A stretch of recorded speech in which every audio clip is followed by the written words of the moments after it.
Hey guys, it's Andrew at Night, and today what I've got for you is a review of this. This is the Speck Candyshell for the HTC One. This is very kindly sent to me for review by mobilefun.com, so you can check those guys out in the description. Also check out the link below if you want to buy this case from them in the description. I was pretty excited when I got this. I've never used a Speck Candyshell. I don't think I've even used a Speck case for any of my phones, but obviously I've seen other people reviewing these because they're pretty popular.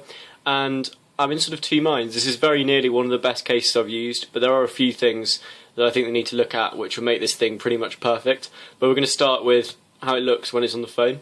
You can see you've got this lovely lip around the front of the device, which does get a bit in the way a little bit if you use gestures. If you've got launchers where you slide from the side, for example, you are going to notice it a little bit. It doesn't make it unusable, but you will notice.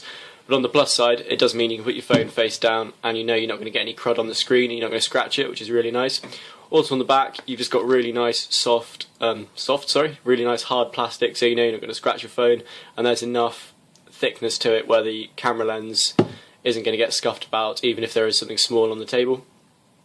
When it's in your pocket, everything's pretty much completely covered. You can see on the bottom, you've got your micro USB port, which is open, and this is quite a nice sized open one. You can fit any charger I've used, will fit perfectly, and you've got your microphone open.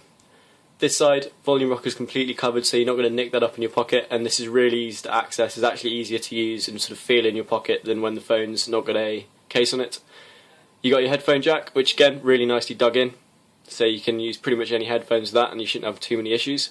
The power button, they had a previous version which had a covered power button, which obviously because of the IR remote that's in this thing, that was a bit of an issue. If you wanted to use it, you couldn't. Now, however, they've just cut the whole thing away and they've left a nice cutout so you can reach your finger up around the back and it's not sharp there, which is really nice, because a couple of cases I've seen you have to sort of dig down into it to get to the button. This is really easy, so that's a really cool feature. And then that's everything around the phone. There's nothing on this side, it's completely covered, but you can see here there's a little bit of flash, which is just that extra bit of plastic from the moulding which runs all the way along there in like a little lip, and that's one of the issues I have with this case. There are little bits of flash like that. You can see it really prominently there. There's a little bit around the top here, which is sort of worn out because of taking the phone in and out of the case, but you can just about see it there.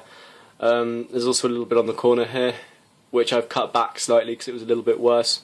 And then also at the bottom here, just the attention to detail with this rubber here is not quite what I'd expect for a case from a company like Speck, and the rest of the case feels really, really nice. I'm not saying it's a bad case. I really love how it feels. It goes in and out of your pocket really, really easily, even with the rubber lip on the front. It's really slippy and it's really easy to grip.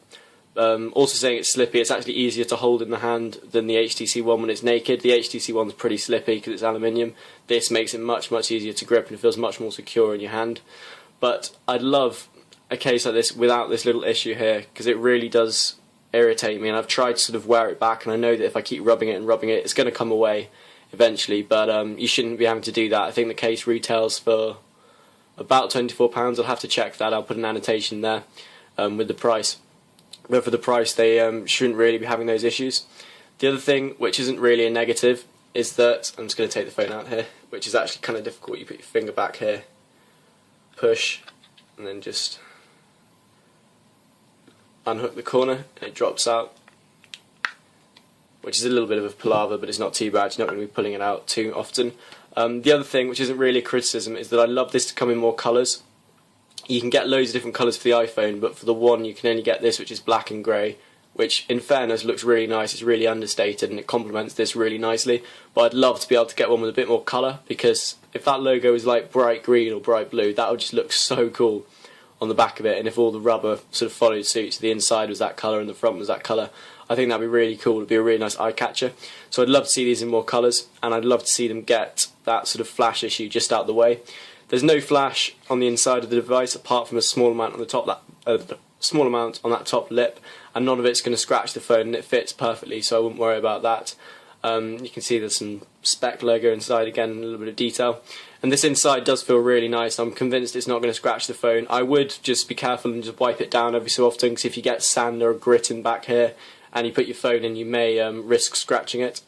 And to put it in, I just tended to drop the left side in first and then just snap it over, and it pretty much fits perfectly. You can see here the rubber lips slightly caught, so you might want to play with it a tiny bit just to get it to line up, but that should be fine. All your sensors on the front are completely unobscured, camera's completely unobscured when you take photos, so it's a pretty good case, guys.